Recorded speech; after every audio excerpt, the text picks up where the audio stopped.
Hey guys, gals and legionnaires, Rycon here, and welcome to episode 100 of Logan's Tale.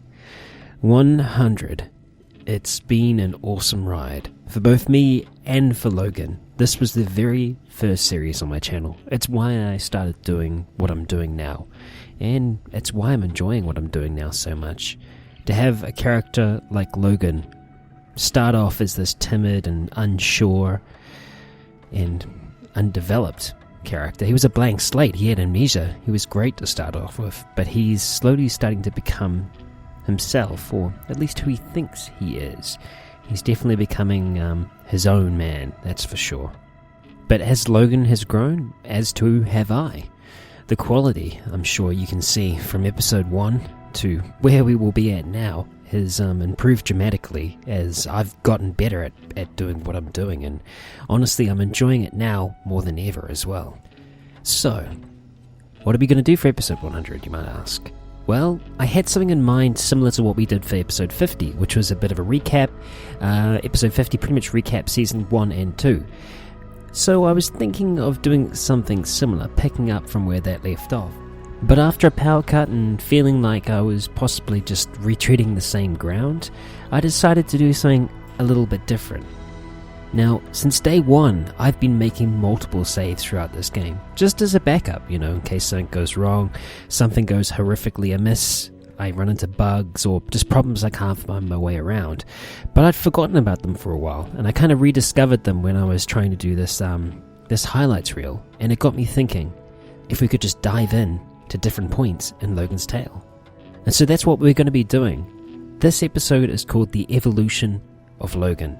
We are going to be having a look at Logan as he's changed both physically and mentally throughout the series, and we're going to talk about each of these iterations. So I hope you enjoy a look back at Logan's Tale. So here's our first look at Logan, way back in episode 1. A very, very different person to who he is now. He was timid, unsure, everything frightened him. The Wasteland was, well, it's probably to him what it would be to us, really. Everyone else has grown accustomed to it by living there. But for Logan, he was almost a child. He's that blank slate. No memory of who he was before, other than this need, this burning desire for revenge. This was the only thing that drove Logan for a long time. Next up, we've got a Logan that's a little bit more sure of himself. Still nowhere near where he is in episode 100, but it's a start. By this point, he's managed to fit himself out in some proper armor that would last him, well, the majority of the series, and a sick baseball cap too. Now this takes place right after the Powder Gangers attacked Goodsprings, so it was kind of Logan's first major victory. The first time that he kind of realized that, wow, okay, people can look to me to do things and I can do them, I can get them done. But he was still unsure of himself in the environment that he was in. But now he had a direction to head in, Prim. It's where the checkered man would go. The man who we would soon find out was named Benny. This takes place right before Logan stormed the casino in Prim to try and rescue the deputy, which he did successfully. He was up against overwhelming numbers, but he managed to use his stealthiness and his ability to shoot from long range. Logan was slowly starting to begin to trust the abilities that he had, the abilities that he had no idea how he had or where he learned them from, but some things are muscle memory, some things you just don't forget, and shooting people, well, for Logan, that seemed to be pretty firmly stuck in there. Now, I believe at this stage, Logan decided that it would be a little bit safer for him to not walk around with an NCR helmet on, even if it looked like he just found it. And if I remember correctly, this wasn't too long before Logan first stepped foot in Nipton and got his first taste of the Legion. Before that point, it was just Powder Gangers. Sure, they wanted power, they wanted territory, but the Legion, they were different. And Logan knew that. This was his first taste of the true threat to the Mojave. Now, when I loaded up this portion of the story, I have to admit I didn't remember this at all, but then it slowly started coming back to me. I think when Logan first got into town, he wanted to get into something that was a little bit more relaxing and ended up coming across a police uniform that was hidden away inside the room he was staying in. So he decided, why not? He's going to chuck it on. I actually kind of like the uniform. It's got some pretty cool details on it, but, I don't think it quite fit Logan. But as you can see, he's rocking a silenced varmint rifle. That rifle was with him a really, really, really long time, and it saved his and many others' lives.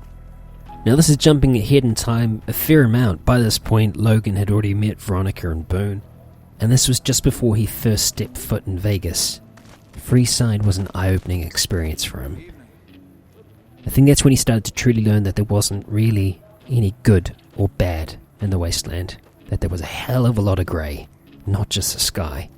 Boone trusted him enough to pass him a beret, but maybe he shouldn't have been wearing it. The citizens of Freeside didn't really have the best liking of the NCR. They had food drives and gave food out, but it went to NCR citizens, which again I think comes down to scarcity more than anything. But Freeside was a lesson to Logan nonetheless. He had to do some things that he wasn't proud of. I don't think he liked the idea of lying with the kings, but he really didn't have any other option to get into Vegas itself, and he had to. It was the only way he was going to find Benny. Jumping ahead a bit in time now, we find ourselves in the bunker, located under Fortification Hill, the main camp of Caesar's Legion. And here, Logan and Veronica planned to double-cross Caesar, and they succeeded. But Logan suffered greatly from it. Without Veronica down there, I don't think he would have made it out. But luckily, he had someone by his side that he could trust. Next up, we find ourselves with Logan without all the bells and whistles. Still with that same set of armor that's been doing him good since Goodsprings. This was just moments after Benny fell. Once Logan achieved his goal, what he'd set out when he left Goodsprings. It was, for a time, the only thing that was driving him. And he believed it was right up until this point. But the moment it was done, that's when he realized it wasn't the only thing that was driving him. There was more. The very camp that he stood in, the people surrounding him would consume the Mojave, spit it out the other side. He'd grown to care greatly for a number of people that he met along his way. People that might not have been able to defend themselves against such an enemy. But Logan was starting to believe that he could. Next up, Logan took Veronica and Boone back to Goodsprings, his home. He was trying to work out a good deal with Chet. He knew what they had with them wasn't going to last for long, and they're pretty lucky it had lasted as long as it had. And at the same time, it was nice for him to visit home. All of his memories, they start here. I'm going to say that Logan wasn't entirely thinking this look through. I think that's probably reason in part that it didn't last for very long. That metal armor was heavy, really, really, really heavy. Not to mention it did make him look a little bit out of sorts in the NCR camps that he was frequenting at that time. So he decided to change things up. He still has these clothes even to this day. Obviously, at this time he doesn't get the opportunity to wear them very much anymore. But in the future, if Logan is to make any journeys into town, if he makes it out of the hellhole he's in now, then I'm sure we'll see this again. Soldier Boy Logan. I think he realized how dangerous it was to go around wearing NCR armor, but at this time Logan was doing a lot of work for the NCR, so he could only assume it would help. Plus, I think at this stage anything was going to be better than that old leather armor he had. It was barely holding together and now had been handed on down to Boone. Logan wouldn't know it, but this was the last time that he would see Veronica and Boone. Well, as far as we know. Shortly after Nelson, they found the source of the signal. At least one of the sources, as Logan would find out. What exactly happened to Veronica and Boone after this day? Logan's still picking up the pieces. Next we find ourselves in the cloudy streets of the Sierra Madre. Christine hanging out in the background there as well. The armor that Logan's wearing served him well throughout the majority of the Madre, before he handed it off to Christine, deciding that she was going to need it more than he would. Something I didn't mention earlier, but some of you may have picked up, that throughout this you can kind of see Logan's hair slowly starting to grow back. And when he first had his operation, it was all shaved off so the doc could get in and work around it. It's slowly coming back. And in this, we can see the security guard armor that Logan would be wearing for most of his time in the Madre. A moment of sweet success for Logan. Truly a defining moment for his character. At this point, he knows who he is. He knows that when he sets his mind to something, he can get it done. He can succeed where others have failed. And this is when the long journey began. Logan didn't have the luxury of exact directions. He worked off his Pip-Boy as much as he could. The Madre was much, much further out than he ever imagined. And it was going to take him a hell of a lot longer to find the mountain. As some of you might have guessed, when we were moving from Season 2 to Season 3, there was a decent amount of a time skip when Logan was on the road, which you can kind of see by how much his beard and his hair is starting to grow out now, before he becomes full-on Wildman Logan. But after endless nights and scorching days trying to find the place, he finally did. This was the start of Logan's plunge into the madness that is the Big Empty. And finally, here we are. Logan, as he is today.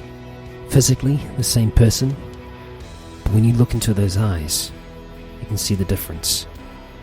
The person that Logan has become, the Mojave has shaped him into who he is.